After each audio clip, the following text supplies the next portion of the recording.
Welcome to the Private School Leader Podcast, where private school leaders learn how to thrive and not just survive as they serve and lead their schools.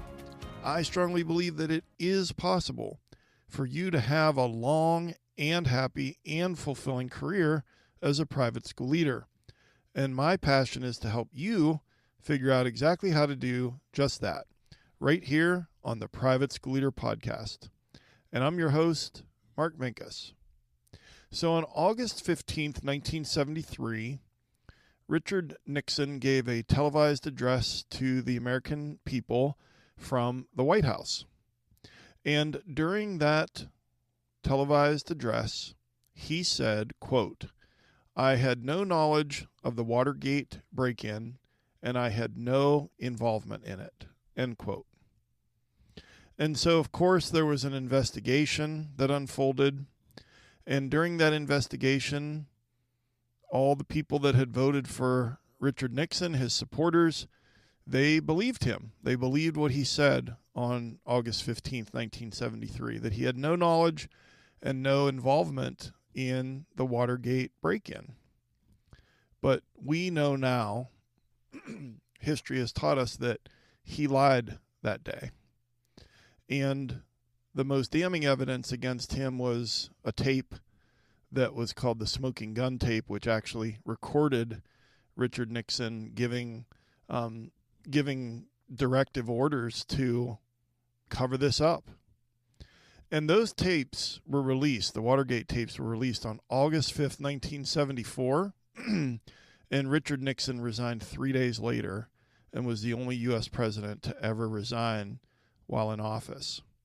And so we know that in our lives that when we tell a lie, there are usually consequences. Sometimes the bigger the lie, the bigger the consequences. But when we lie to ourselves, there's almost always a significant consequence. And on today's episode of the Private School Leader Podcast, we are going to talk about the leadership lie that is keeping you stuck. And just before we jump into that, I know that dealing with parents is part of the job at our private schools, but sometimes, we get stressed out and anxious and feel overwhelmed and just feel like the parents are being relentless. Well, that's why I created Parent Academy, to give you a step-by-step framework so that you can go from feeling stressed out and anxious to feeling confident and calm when you're dealing with the parents at your school. And over my 33-year career as a private school leader, I've built successful relationships with thousands of parents, and I've taken all of that knowledge and packaged it into an online course for you.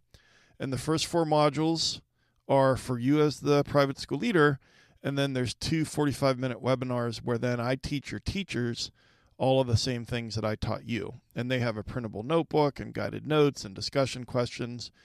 And so if you are ready to feel more calm, feel less stressed about the parents at your school, then go to theprivateschoolleader.com/parentacademy and check it out. It's all there for you. Parent Academy, privateschoolleader.com/parentacademy.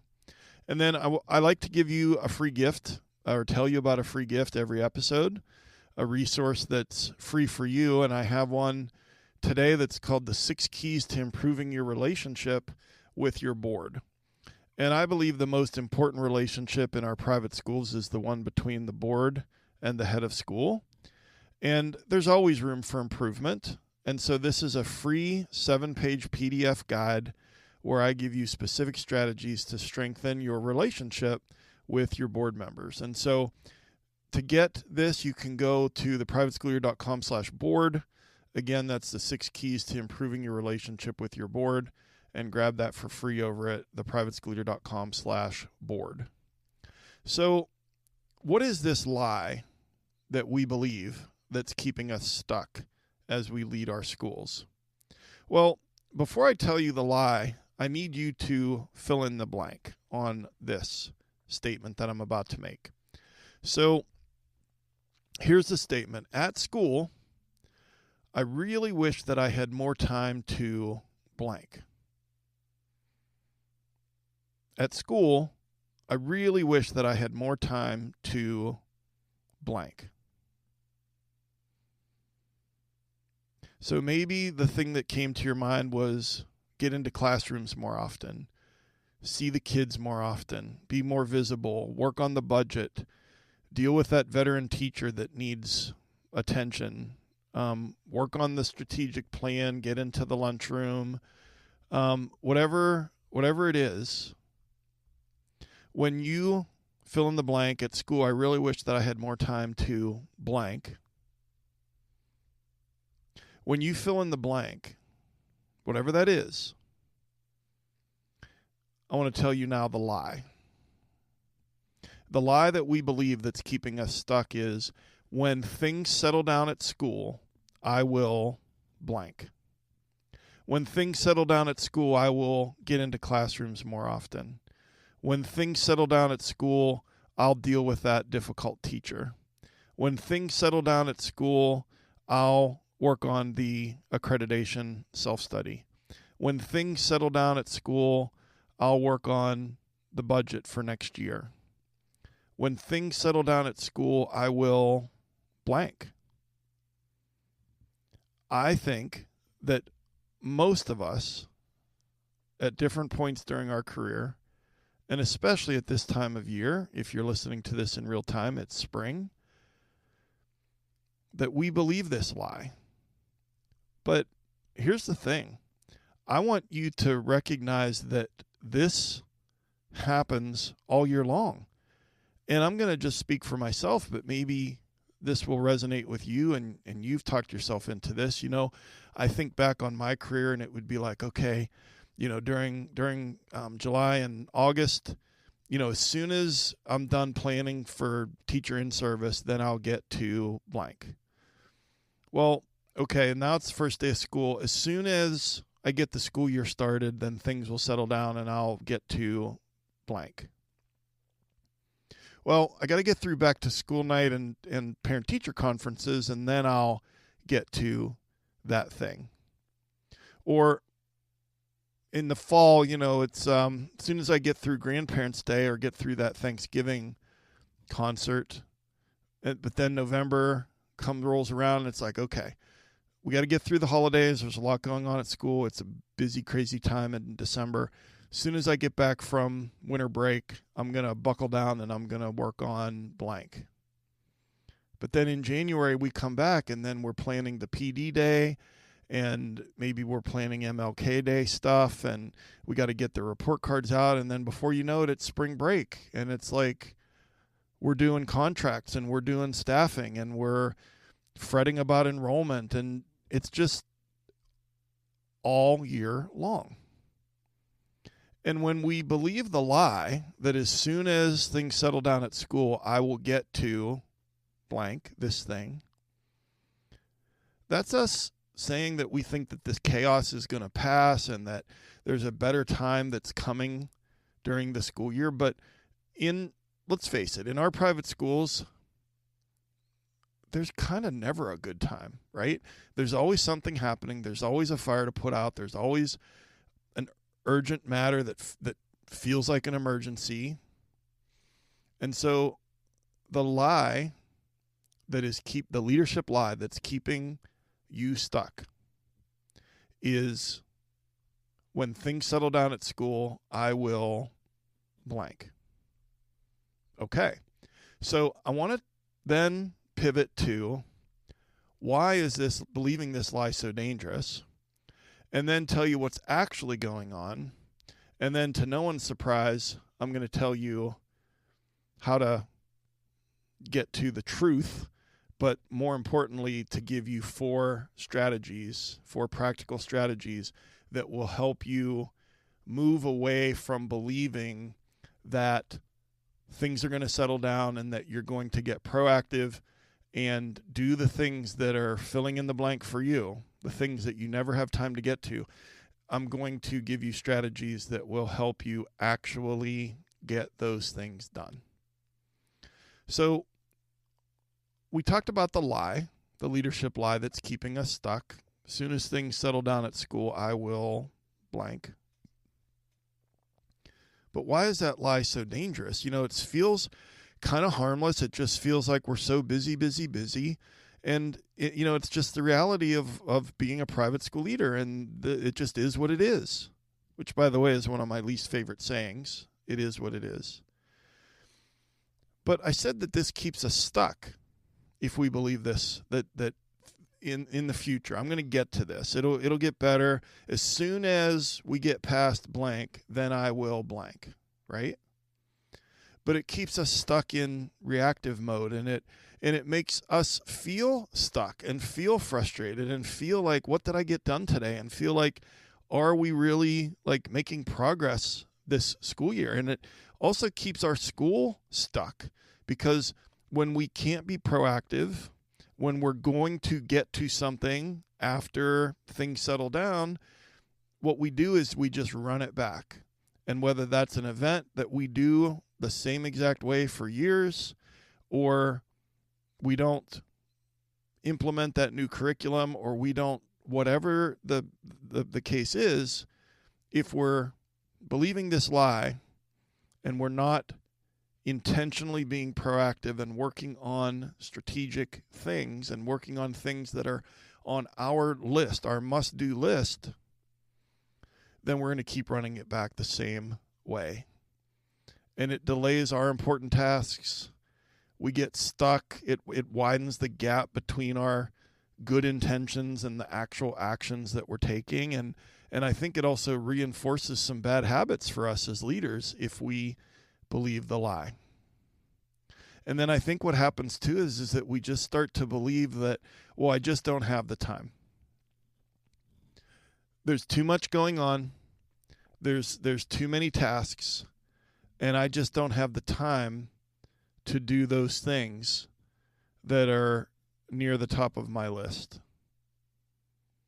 And so I want to try and convince you that you can actually break free from this lie and do some things that are proactive, and not just let the school year happen to you, but to be the architect of your school year and your day. And there's still time left in the school year for you to claim that, to reclaim that. But what is actually happening when we believe this? When we believe this lie, as soon as things settle down, as soon as we get past fill in the blank, then I'm going to blank, do the thing, right?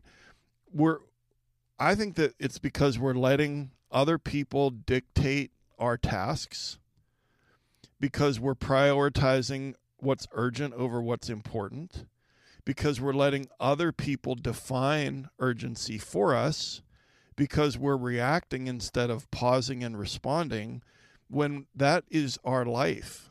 And I know I just described your day, many of your days. I described many of my days from my career. But what is actually going on? There's a reason that they call this the tyranny of the urgent. And I looked up the definition for the word tyranny, and it says exerting oppressive and absolute power over a populace. If there's a tyrant that's over a country, the people in that country, the tyrant is exerting oppressive and absolute power. It also, in the definition, says that tyranny is a rigorous condition imposed by some outside agency or force. So the tyranny of the urgent, the reason that it's called that is because urgency becomes the tyrant. And it exerts the oppressive and absolute power over you and your schedule, and then you give in to the urgent all day long, every day. But I want you to hear this. There will always be urgent things. There will always be a bunch of things that are happening at your school. There will always be a bunch of people that need you. And it's like, okay, well, this kind of sounds like the bad news. Like, are you saying that it just is what it is, and that this is how my life is at school, and this is just going to stay this way? No. In fact, I'm just trying to paint this realistic / bleak picture for you so that you have a desire to be like, no, I don't want that. I want to break free from that. I don't want to believe that lie anymore. I don't want to talk myself into that as soon as we get past Spirit Week, or as soon as we get past parent-teacher conferences, or as soon as we get past the holidays, that then I will start doing blank.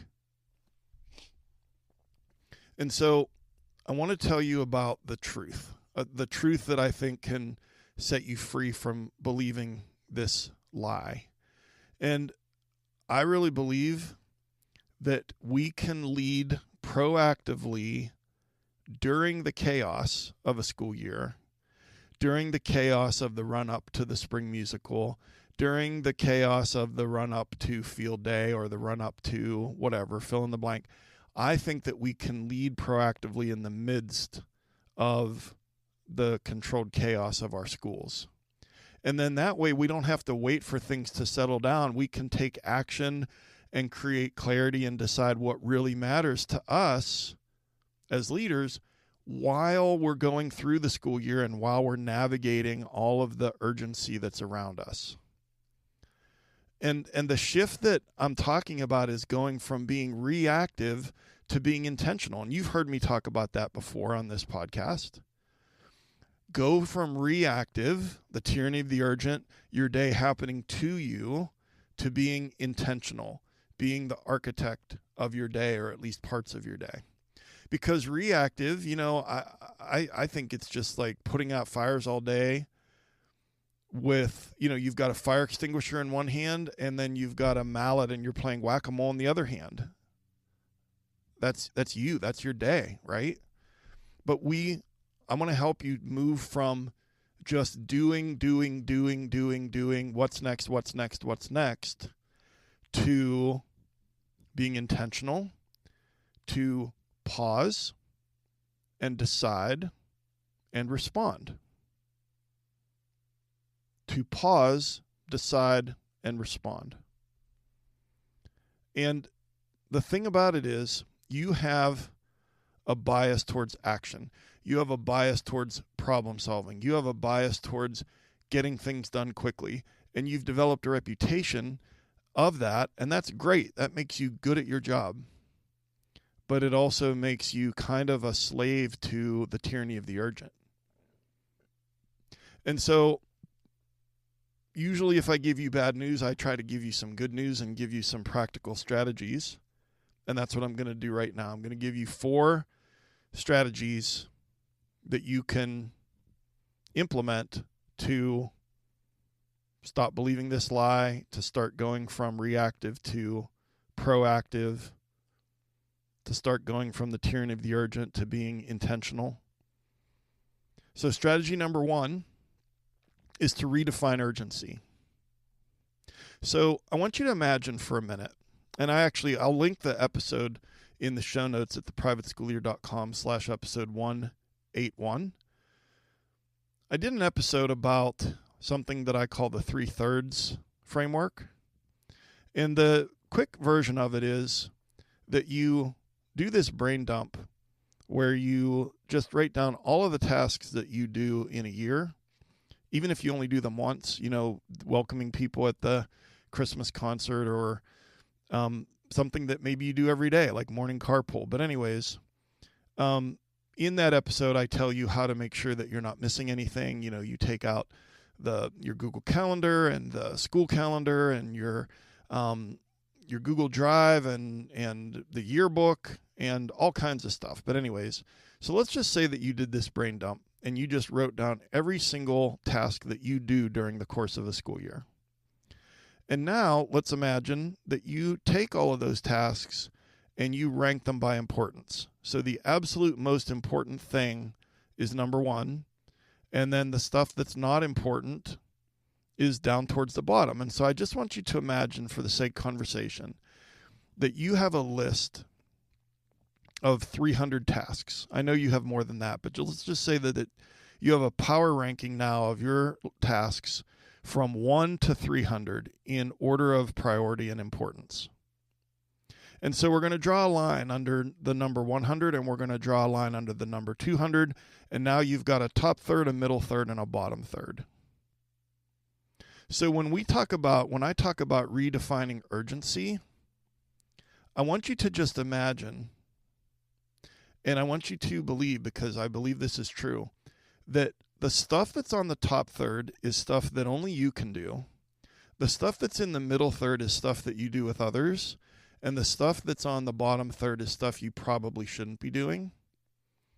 But the truth of what most of our days look like most of the time is that you're spending a lot of time in the bottom third doing tasks that feel urgent but are not important. And all that time spent in the bottom third is keeping you from working on the things in the top third. And those things either never happen, or they rarely happen, or they happen on weeknights or weekends, or they happen after the school gets quiet and all the teachers and all the kids go home. And what I'm proposing is if we can redefine urgency, then we can have you spend more time in the middle third and the top third by getting out of the tasks that fill up our day, which are the bottom third. And so then I want you to ask this question: who's defining urgency for you? Who's defining urgency?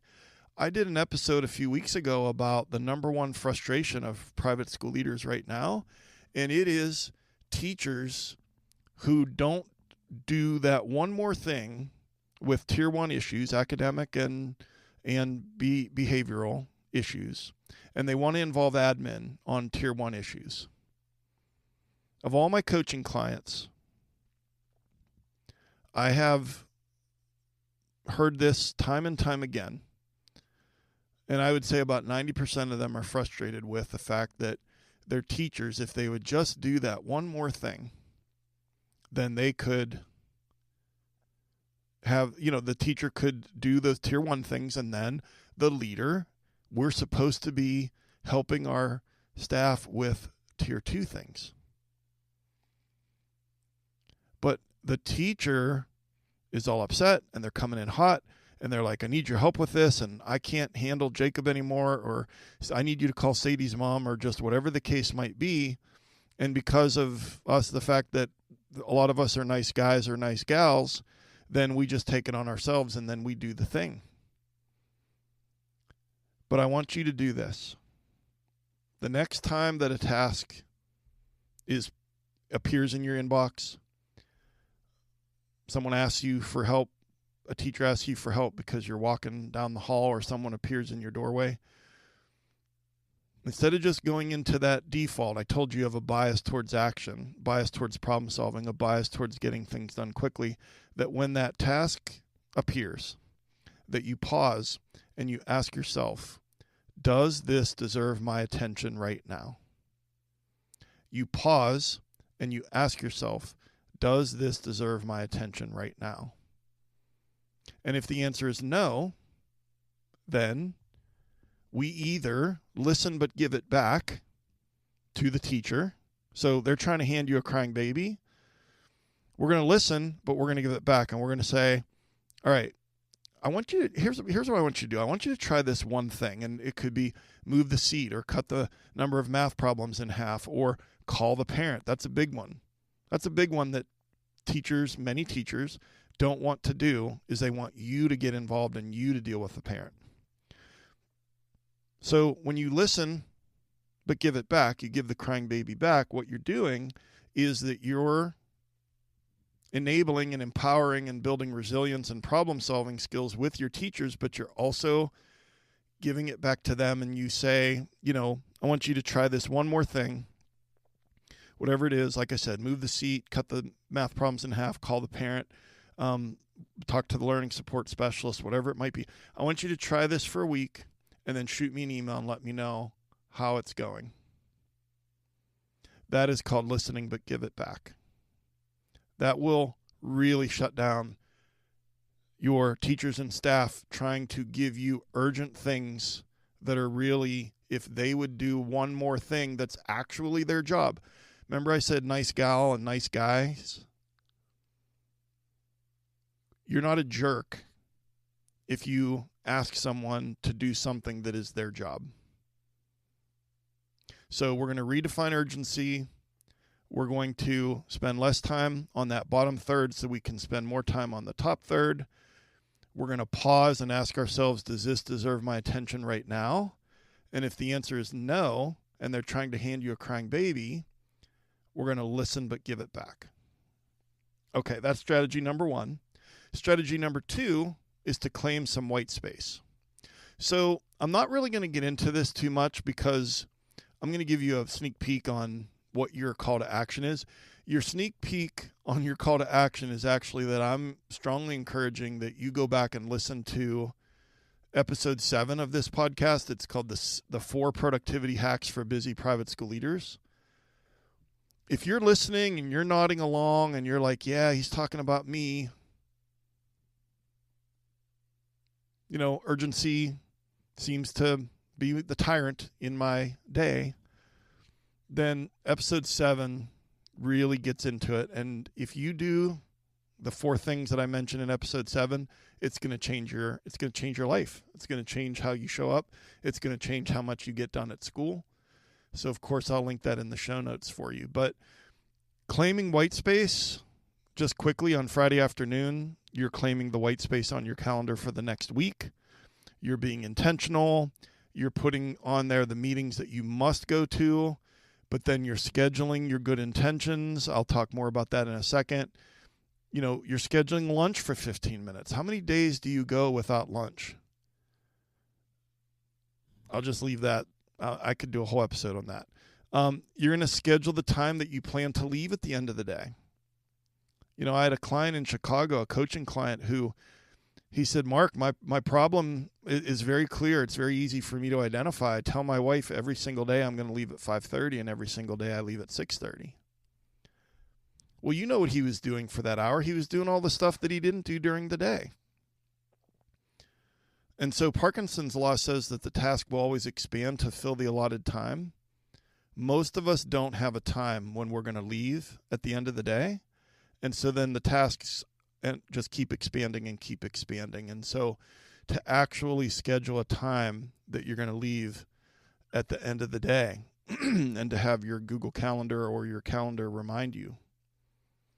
And that white space, it gives you the ability to be proactive so that you're not reacting in real time. You're just following the next thing on your calendar. Yes, there will be interruptions. Yes, there will be things that come up, but the more that we can be intentional about claiming white space on our calendar, the more intentional that we can be, the less that we allow our day to happen to us, and the more we can be the architect of our day and the architect of our week. The third strategy is schedule your good intentions. And so, again, I won't spend much time on this. I think you get the idea. I just believe that if it's not on your calendar, it's not going to happen. And remember at the beginning of the episode when I said for you to complete the sentence, I really wish that I had more time to blank. Whatever blank is, when you're claiming white space on the Friday afternoon, you can actually schedule 30 minutes for a walkthrough or 30 minutes of planning time or strategic thinking. I need you to suspend your disbelief, even at this time of year in the spring when school gets even busier. But if you put that on your calendar and then you try to treat it like a meeting that you just can't miss, a meeting with the board chair or a meeting with the biggest donor of your school, and you don't negotiate with yourself and you don't continue to not keep that appointment with yourself, it will lead to you actually doing your good intentions. And then strategy number 4 of how we're going to break free from believing this lie that as soon as things settle down at school, I will do blank.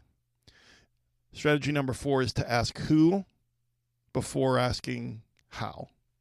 And I mentioned before how we have a bias towards action and problem solving and getting things done quickly and just what's next. And we just jump right in when a task appears, because we've always jumped right in when a task appears. But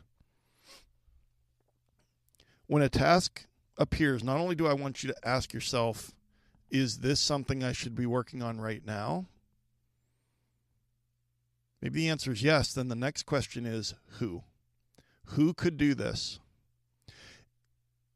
Maybe 80% of the time the answer is you, that you need to do it. But 20% of the time, it could be that it's the maintenance person or someone in the office staff or this teacher or the athletic director or somebody. And I've told this story before, but I'm going to tell it again because it was so profoundly impactful to me to see this in real time right before my eyes. I was on a coaching call with a client in California. It was after school at his school in his day. It was like 4:30 p.m. on the West Coast. And during the coaching call, the walkie-talkie comes on and it says, hey, there's a construction vehicle blocking the entrance to the parking lot over by the gym. And my coaching client stood up halfway out of his chair, and then he sat back down. And he picked up the walkie-talkie and he said, hey, Mr. Tom, can you go out and talk to the construction people and see like how long until they are going to move that? Yeah, no problem.